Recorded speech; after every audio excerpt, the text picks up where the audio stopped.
ಬಹಳಷ್ಟು ಚರಿತ್ರೆಗಳು ಕಾಣ್ತಾ ಇದೆ. ಅಬ್ದುಲ್ಲಾಹ್ ಇಬ್ನ್ ಜಾಫರ್ ರಲಿಯಲ್ಲಾಹು ಅನ್ಹು ಅವರು ಹೇಳ್ತಾರೆ, ಅವರು ಪ್ರಯಾಣ ಮಾಡ್ತಾ ಇರುವಾಗ ಒಂದು ಖರ್ಜೂರದ ತೋಟದ ಬಳಿಯಲ್ಲಿ ವಿಶ್ರಾಂತಿ ಮಾಡ್ತಾರೆ.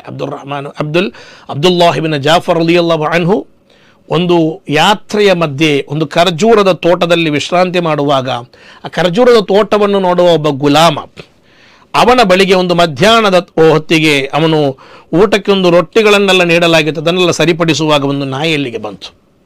ಅವನೇನು ಮಾಡಿದ, ತನಗೆ ಊಟಕ್ಕೆ ಬೇಕಾಗಿಟ್ಟ ರೊಟ್ಟಿಯನ್ನು ನಾಯಿಗೆ ಕೊಟ್ಟ.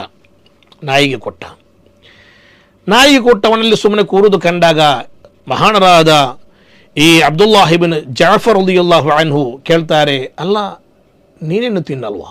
ಹೇಳಿದ್ರೆ, ನಾನು ತಿನ್ನಲಿಕ್ಕೆ ಇಟ್ಟದ್ದು ನಾಯಿಗೆ ಕೊಟ್ಟು ಬಿಟ್ಟೆ. ಅಯ್ಯೋ, ನೀನು ತಿನ್ನೋದಕ್ಕೆ ನಾಯಿಗೆ ಕೊಟ್ಟದ್ದು?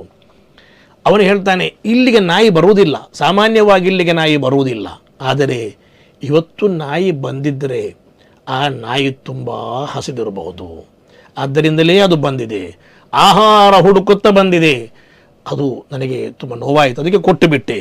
ಈ ಮಾತು ಕೇಳಿ ಅಬ್ದುಲ್ಲಾಹ್ ಇಬ್ನ್ ಜಾಫರ್ ರಲಿಯಲ್ಲಾಹು ಅನ್ಹುರವರಿಗೆ ತುಂಬ ಖುಷಿಯಾಗಿ ಬಿಟ್ಟಿತು.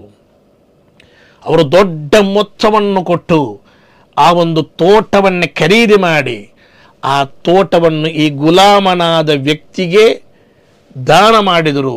ಈ ಗುಲಾಮನನ್ನು ಕೂಡ ದೊಡ್ಡ ಮೊತ್ತ ಕೊಟ್ಟು ಪಡೆದು ಅವರನ್ನು ಸ್ವತಂತ್ರಗೊಳಿಸಿ ಆ ತೋಟದ ಮಾಲೀಕನನ್ನಾಗಿ ಮಾಡಿಬಿಟ್ರು ಎಂದು ಚರಿತ್ರೆಯಲ್ಲಿ ಕಾಣ್ತಾ ಇದೆ.